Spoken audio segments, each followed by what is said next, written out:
by the higher revenues than the tax on bankers' bonuses. And I expect, Mr. Deputy Speaker, that the cost of this will be repaid many times over in the coming years with new jobs, new opportunities and greater prosperity. Mr. Deputy Speaker, this recession has had an impact on people across the world. It's often the most vulnerable who are affected most, those in insecure jobs or on modest incomes. Whilst people are suffering hardship, it is all the more unfair that some are escaping their tax obligations. Mr. Deputy Speaker, I am determined to continue our successful drive to prevent avoidance and evasion. Measures in this budget will bring in additional tax worth £500 million each year, whilst protecting £4 billion worth of revenues by 2012 and 13. These steps include tax agreements like that already signed with Liechtenstein, which is expected to bring in around £1 billion of extra revenue. But, Mr. Deputy Speaker, I can also now tell the House that we are ready to sign tax information exchange agreements with 3 additional countries.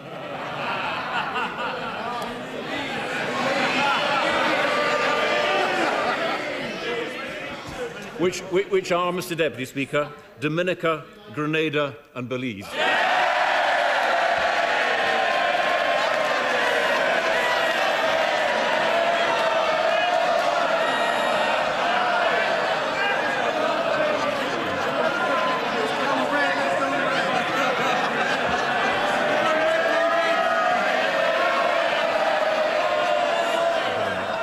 The Business Secretary, who's looking on, is laughing alongside some other peers.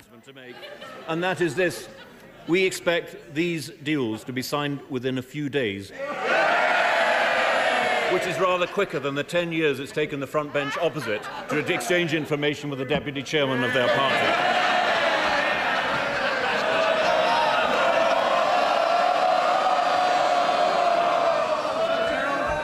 Mr. Deputy Speaker, we are proud of our achievements in helping families and tackling child poverty.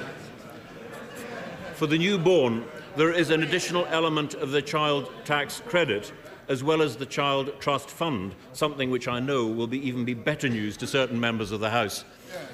Preschool children are benefiting from a massive expansion in free childcare places, and I want to do more to help the parents of 1- and 2-year-olds by increasing by £4 a week the money paid to the child tax credit from 2012. And that extra money will be paid for all children who need it, whether their parents are married, living together or living apart. Mr. Deputy Speaker, we also have tackled pensioner poverty. In 1997, hundreds of thousands of pensioners lived on a basic state pension worth about £62 a week. From next month, because of the above-inflation increases in the basic state pension and the introduction of the pension credit, every pensioner will be entitled to a weekly income of £132.60. We've announced increased personal allowances for older pensioners, which will mean that from April next year, no one over 75 will pay any tax on the first £10,000 of their income. Now, the cold weather conditions of the last few months have underlined the importance of the winter fuel payment for many pensioners. Mr. Deputy Speaker, over the last 2 years, these payments were temporarily increased to £250 and £400 for the over-80s. Without action today, the winter fuel payment would have decreased in value this coming winter, but I've decided this would be unfair, so I'll guarantee this higher winter fuel payment for another year. It means 9 million pensioner households will receive at least £250 this winter to help with their fuel bills. And in line with our values and fairness, help for pensioners, families and homeowners over the coming year, it's paid for by closing down tax loopholes that I've already announced.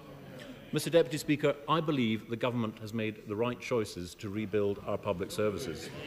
When faced with the upheaval of the global recession, we made the right choices to support the economy, businesses and families. Because of the steps we took, opposed by the party opposite, the recovery has begun, unemployment is falling and borrowing is better than expected. The choice before the country now is whether to support those whose policies would suffocate our recovery and put our future at future, or to support a government that has been right about the recession, right about the recovery, has been right about supporting people and businesses in this country and build a prosperous future, and I commend this budget to the House.